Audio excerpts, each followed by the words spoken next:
നമസ്കാരം. ശ്രീമദ് ഭാഗവതം മൂലം പ്രഭാഷണം ഭാഗം 295 295. ഓം ഗം ഗണപതയേ നമഃ.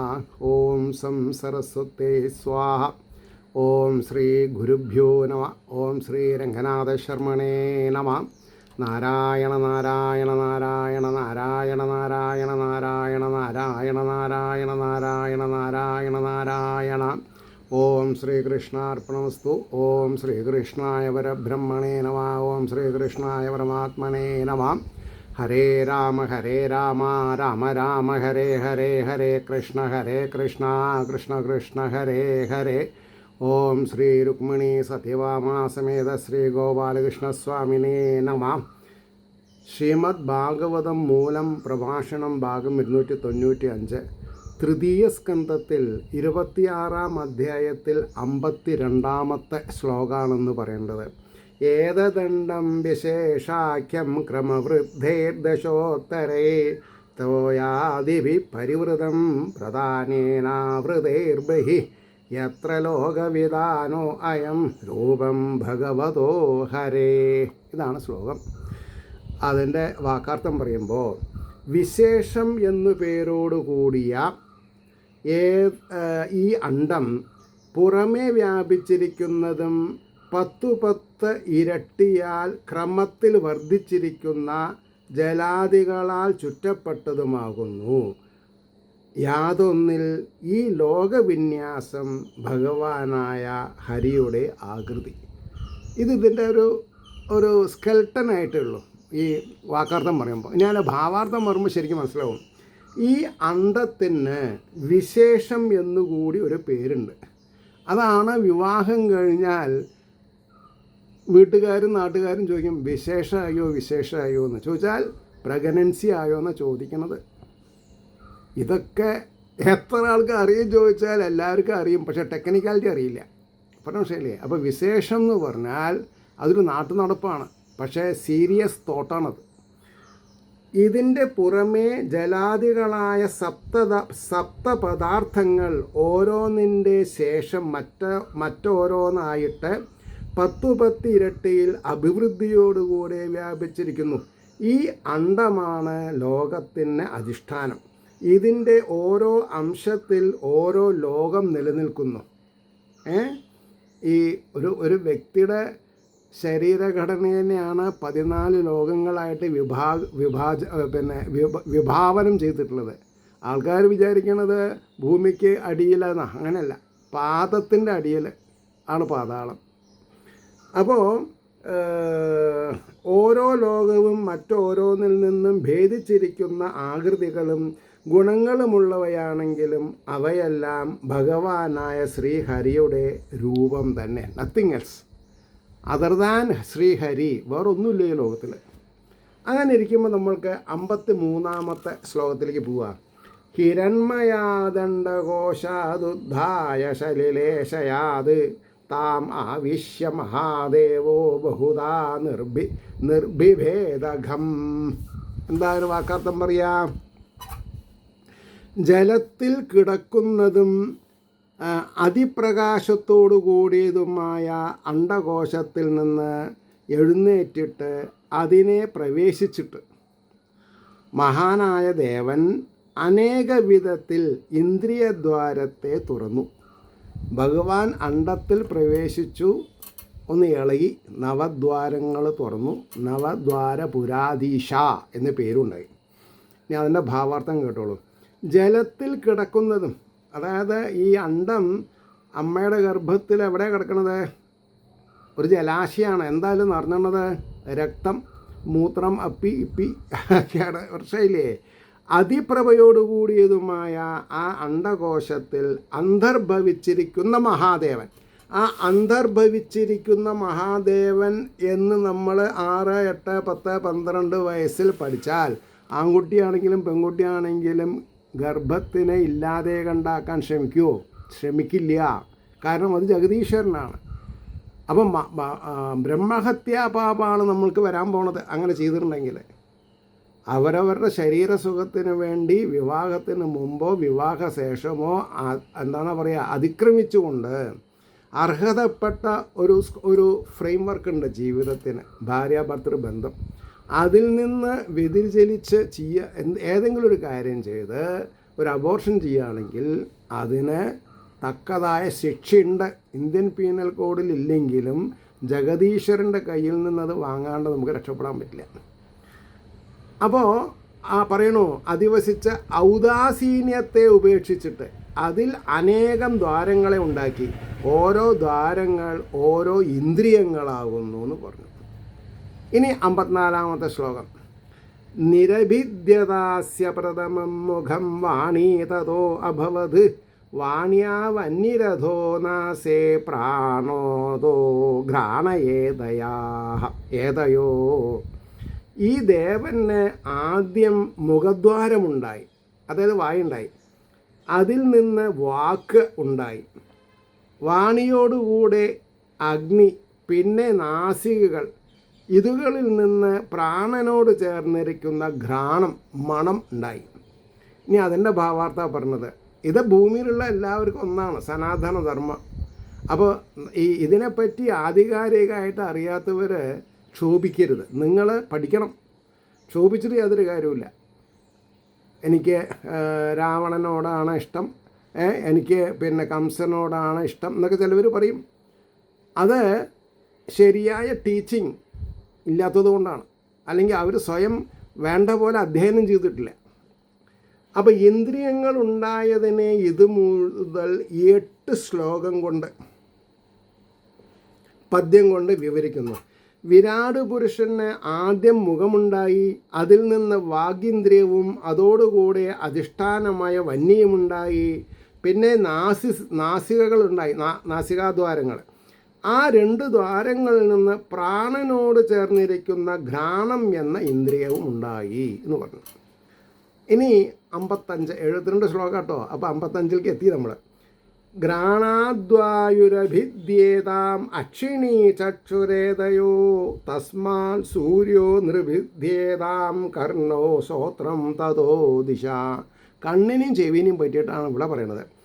ഘ്രാണത്തിൽ നിന്ന് വായു ഉണ്ടായി, അക്ഷികൾ, കണ്ണുകൾ, ആ 2 ദ്വാരങ്ങളിൽ നിന്ന് നേത്രം എന്ന ഇന്ദ്രിയമുണ്ടായി, അതിൽ നിന്ന് സൂര്യൻ, കർണങ്ങൾ തുറന്നു, ആ ദ്വാരങ്ങളിൽ നിന്ന് ശ്രോത്രം എന്ന ഇന്ദ്രിയവും ദിക്കുകളും ഉണ്ടായി എന്ന് പറഞ്ഞു.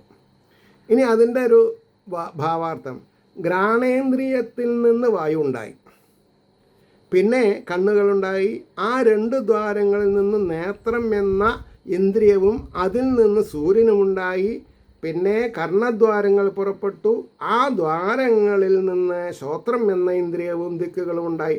നഭിദ്യേതാം എന്ന പദത്തിന് വ്യഭിദ്യേതാം എന്ന് പാഠഭേദം, ടെക്നിക്കാലിറ്റി അവിടെ പറയുണ്ടായി.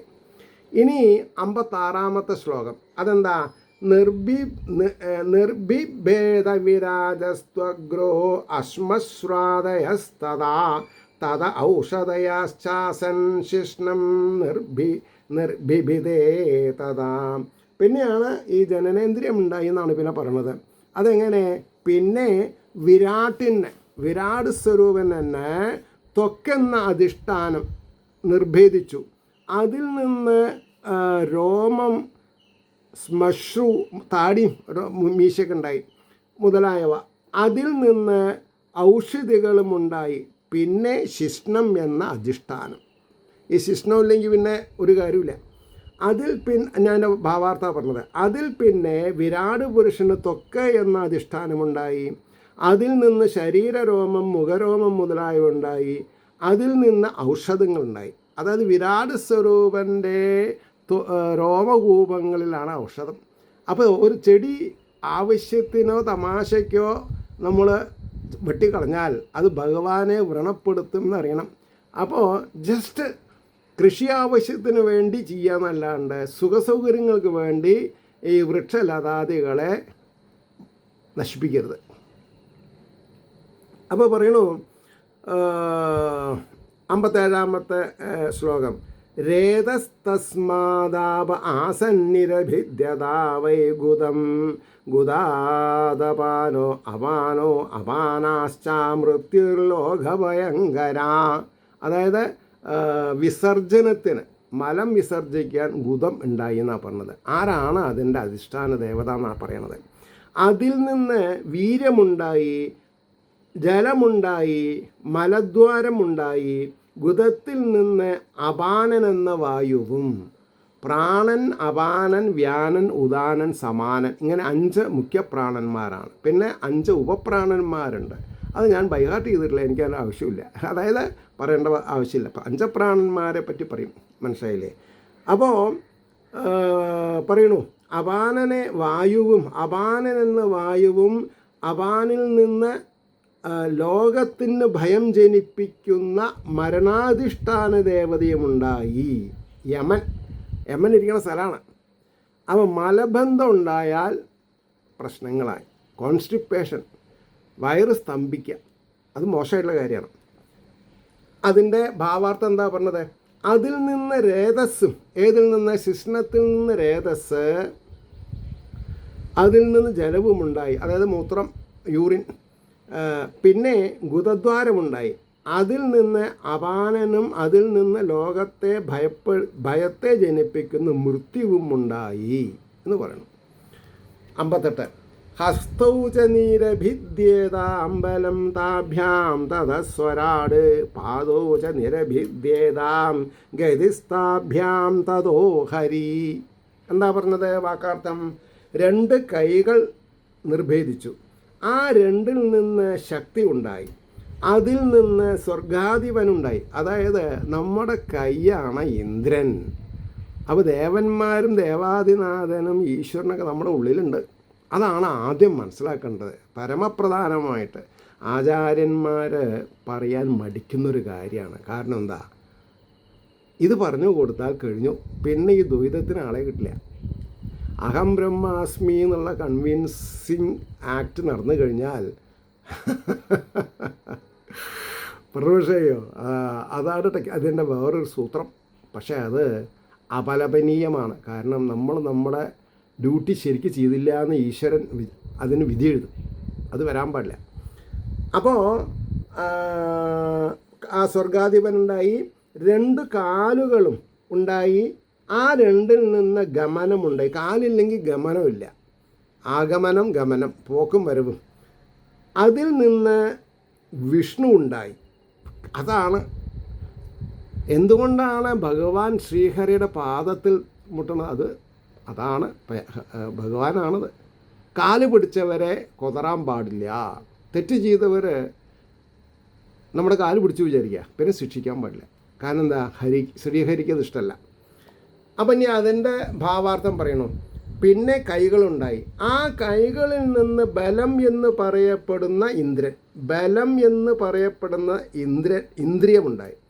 അതിൽ നിന്ന് ഇന്ദ്രൻ എന്നു പേരുള്ള ഹസ്താധിഷ്ഠാന ദേവതയുണ്ട്. ഹസ്തിയുടെ അധിഷ്ഠാന ദേവതയാണ് ഇന്ദ്രൻ. പിന്നെ പാദങ്ങളുണ്ടായി, അവയിൽ നിന്ന് ഗതിയുണ്ടായി. പിന്നെ വിഷ്ണു എന്ന് പറയപ്പെടുന്ന പാദാധിഷ്ഠാന ദേവതയുണ്ടായി. വിരാട് പുരുഷൻ്റെ പാദത്തിലാണ് വിഷ്ണു. ഇനി 59-ാമത്തെ ശ്ലോകം എന്താത്?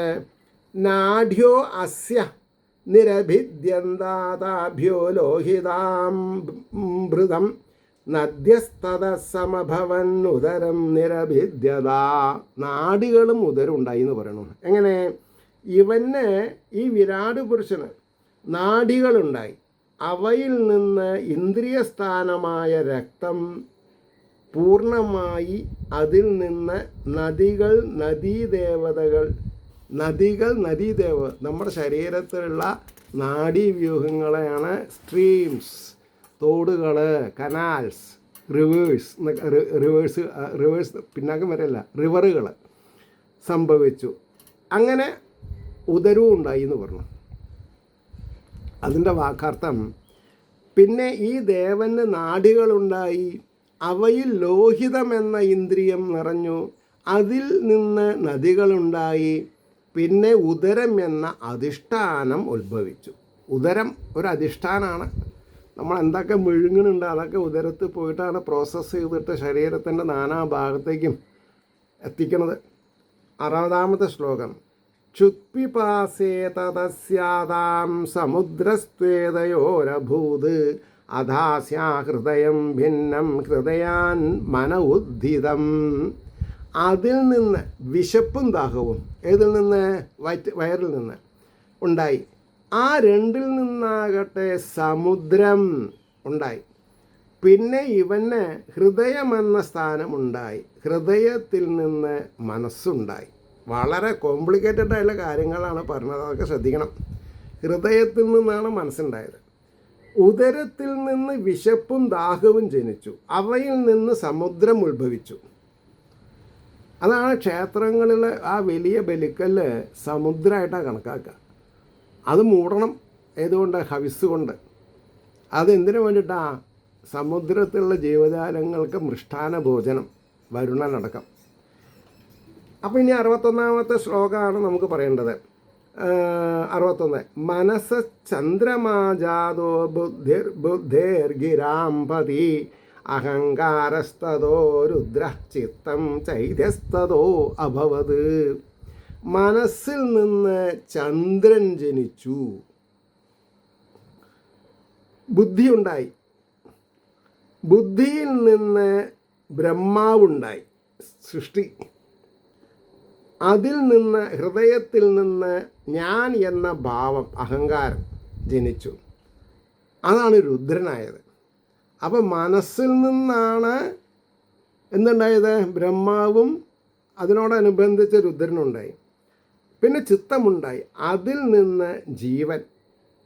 ചിത്തത്തിൽ നിന്നാണ് ചിതാകാശ ഗുഹയിലുള്ള ജീവചൈതന്യം ഭവിച്ചു. ബാലാഗ്ര ശതവാഗസ്യ വിസ്തരസ്യ ഏകോ ജീവ പ്രമാണം. ഇനി അതിൻ്റെ ഭാവാർത്ഥാണ് പറഞ്ഞത്. മനസ്സിൽ നിന്ന് ചന്ദ്രനുണ്ടായി, പിന്നെ ഹൃദയത്തിൽ നിന്ന് ബുദ്ധി ഉണ്ടായി, ബുദ്ധിയിൽ നിന്ന് അധിഷ്ഠാന ദേവതയായ ബ്രഹ്മാവുണ്ടായി, പിന്നെയും ഹൃദയത്തിൽ നിന്ന് അഹങ്കാരമുണ്ടായി, അതിൽ നിന്ന് രുദ്രനുണ്ടായി, പിന്നെയും ഹൃദയത്തിൽ നിന്ന് ചിത്തമുണ്ടായി, അതിൽ നിന്ന് ക്ഷേത്രജ്ഞൻ എന്നുകൂടെ പറയുന്ന ജീവനുണ്ടായി. വളരെ എന്താണെന്നാ പറയുക, 492 പേജ് നമ്പർ, ഇമ്പോർട്ടൻ്റ് എല്ലാം കൊണ്ടും. ഇനി 62.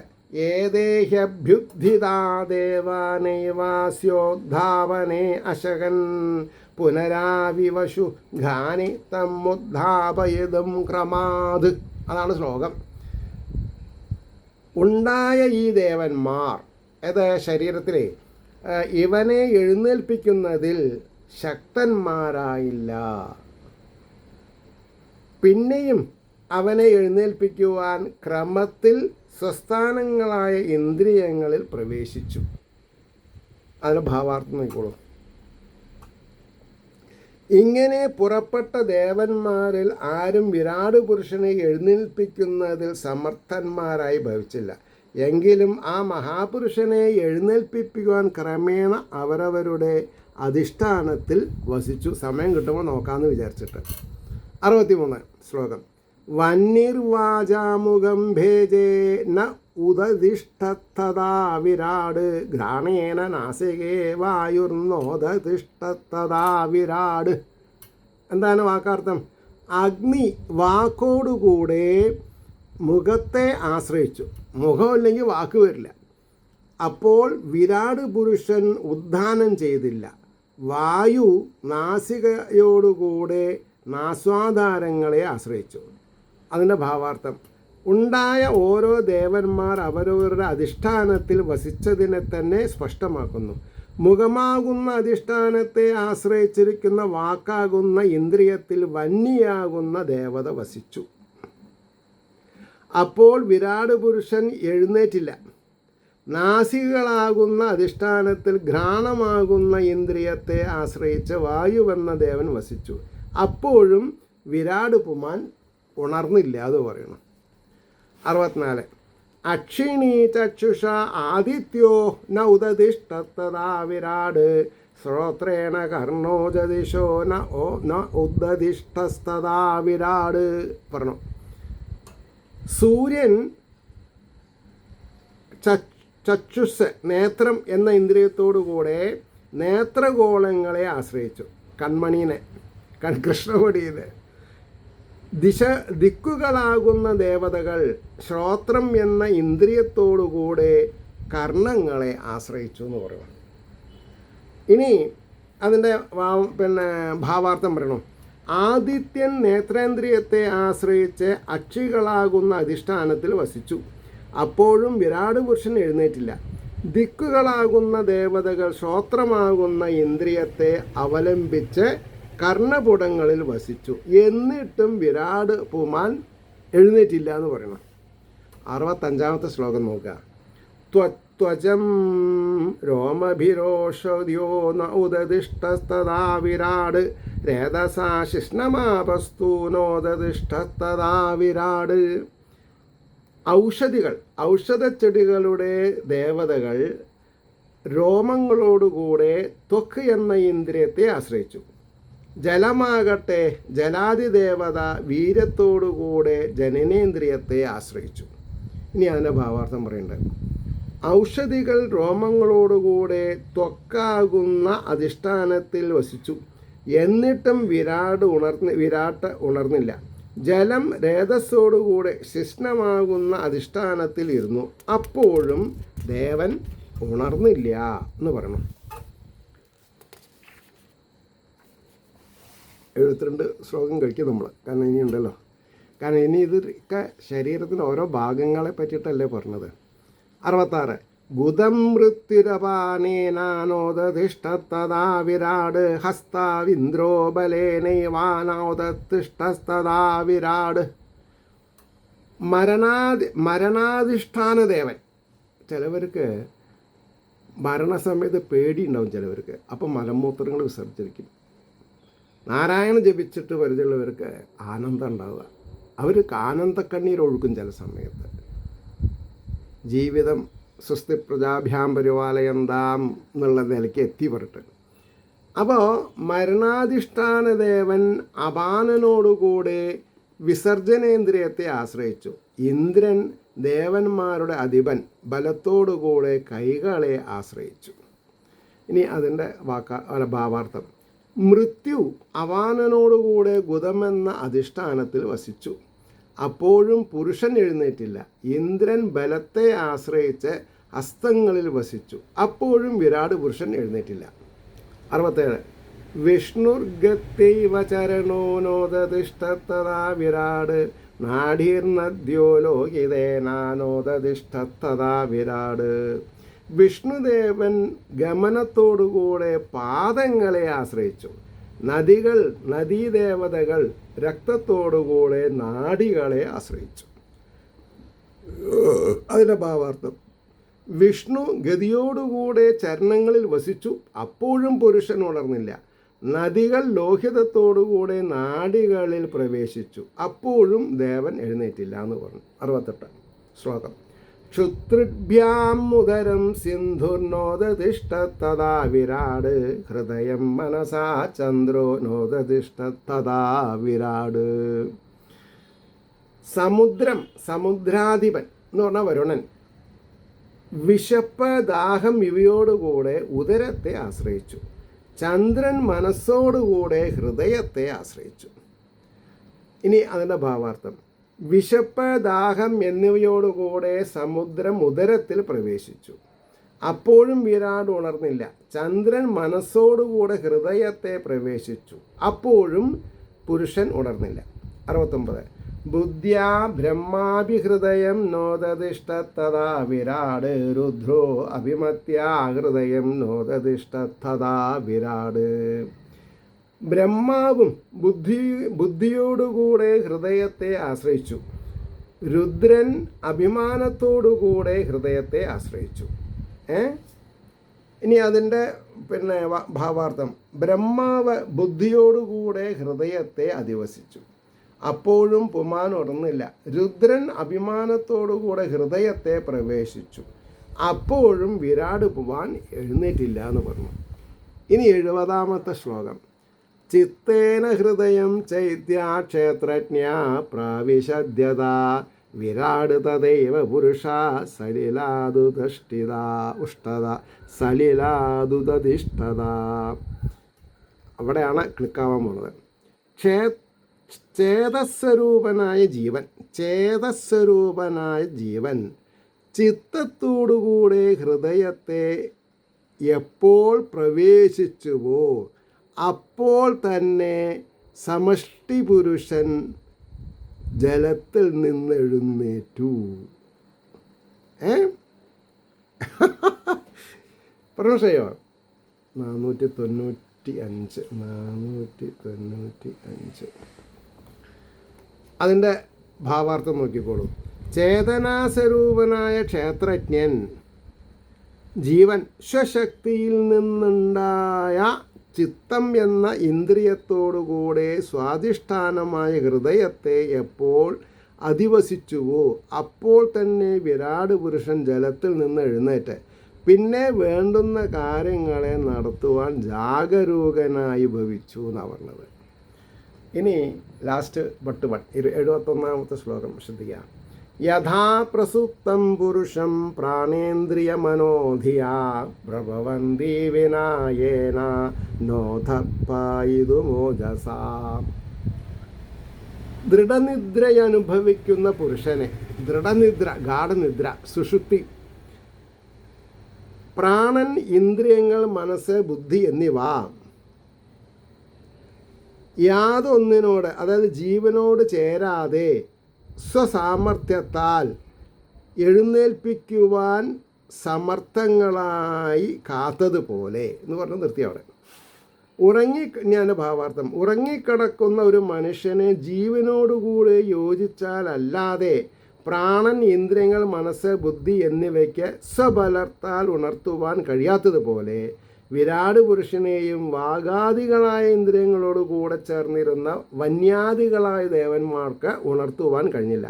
ക്ഷേത്രജ്ഞൻ്റെ, അതായത് സമഷ്ടി ജീവൻ്റെ പ്രവേശനമുണ്ടായപ്പോൾ മാത്രം ഉദ്ധാനം ചെയ്തുവെന്ന് പറഞ്ഞതിൽ നിന്ന് ജീവന് തന്നെ പ്രാധാന്യം മറ്റു ദേവന്മാർക്കല്ലെന്ന് ധരിക്കണം.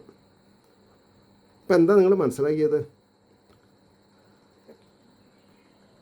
ദേവന്മാരെക്കാൾ ഈശ്വരനാണ് പ്രധാനം. ആ ഈശ്വരൻ എവിടെ? ഹൃദയഗഹ്വരത്തിൽ, ചിത്തത്തിൽ. അതാണ് അഹം ബ്രഹ്മാസ്മി. വെറുതെ അങ്ങോട്ട് വെച്ച് കാച്ചാൻ പാടില്ല. തൃതീയ സ്കന്ധത്തിൽ 26ാമത്തെ അധ്യായത്തിൽ പറയണു അഹം ബ്രഹ്മാസ്മി. സമഷ്ടി ജീവൻ്റെ പ്രവേശനമുണ്ടായപ്പോൾ, സമഷ്ടി പുറത്തുള്ളത് പ്രവേശനമുണ്ടായപ്പോൾ മാത്രം ഉദ്ധാനം ചെയ്തുവെന്ന് പറഞ്ഞതിൽ നിന്ന് ജീവന് തന്നെ പ്രധാനം, മറ്റു ദേവന്മാർക്കല്ലെന്ന് ധരിക്കണം. അപ്പോൾ പിന്നെ വായുക്ഷോഭം, അല്ലേ, ഇന്ദ്രൻ്റെ ക്ഷോഭം അങ്ങനെയൊന്നും പറയരുത്. അഗ്നിക്ഷോഭം വളരെ സെൻറ്റിമെൻ്റായിട്ടുള്ള കാര്യങ്ങളാണത്. ഇനി 72 തസ്മിൻ, ലാസ്റ്റ് ശ്ലോകം. തസ്മിൻ പ്രത്യാഗാത്മാനം ധിയാ യോഗപ്രവൃത്തയാ ഭക്ത്യാ വിരക്ത്യാ ജ്ഞാനേന വിവിച്യാത്മന് ചിന്തയേത്. അതിൻ്റെ വാക്കാർത്ഥം പറയുന്നു. ഭക്തി കൊണ്ടും വിഷയവൈരാഗ്യം കൊണ്ടും ജ്ഞാന വിവേകം കൊണ്ടും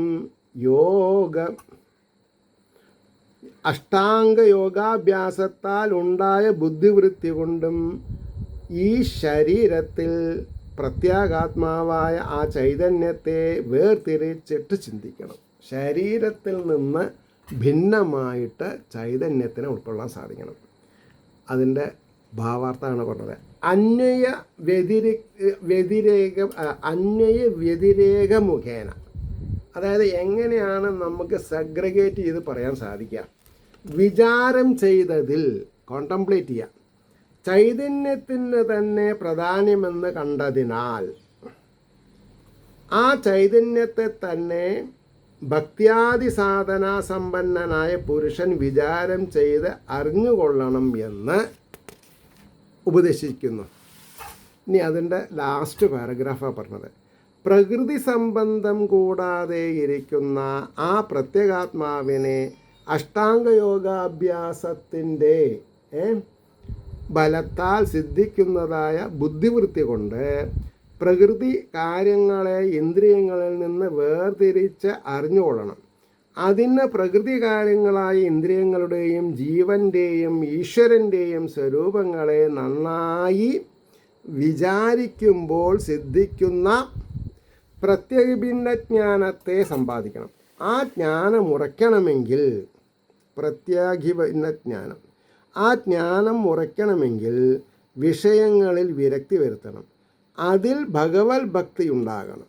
ഇങ്ങനെ ഭക്ത്യാദി സാധനാ സമ്പത്തി ദ്വാരാ കാര്യകാരണ സംഘാതാത്മകമായ ഈ ശരീരത്തിൽ ആത്മസാക്ഷാത്കാരമുണ്ടാവാൻ പരിശ്രമിക്കുന്നത് തന്നെ പരമപുരുഷാർത്ഥ പ്രാപ്തി ഉപായം എന്ന് സമഷ്ടിയാൽ ഉപദേശിച്ചിരിക്കുന്നു എന്ന് പറഞ്ഞാണ് ആ അധ്യായം അവിടെ കഴിയുന്നത്. ഇത് ശ്രീമദ് ഭാഗവതേ മഹാപുരാണേ തൃതീയസ്കന്ധേ മോക്ഷസർഗനിരൂപണ പ്രകരണേ തത്വലക്ഷണ നിരൂപണം നാമ ഷഡ്വിംശോ അധ്യായ.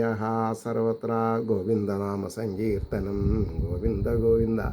ഏവർക്കും ശ്രീഹരിയുടെ അനുഗ്രഹാശിസ്സുകൾ നിർലോഭം ഉണ്ടാവട്ടെ എന്ന് ആശംസിക്കുന്നതോടുകൂടി ലോകാസമസ്ത സുഖിനോഭവന്തു ആയിരിക്കട്ടെ നമ്മുടെ ഓരോരുത്തരുടെയും പ്രാർത്ഥന എന്നുകൂടെ സ്മരിച്ചുകൊണ്ട് വാക്കുകൾ ഉപസംഹരിക്കുന്നു. നമസ്കാരം. നാളെ കാണാം.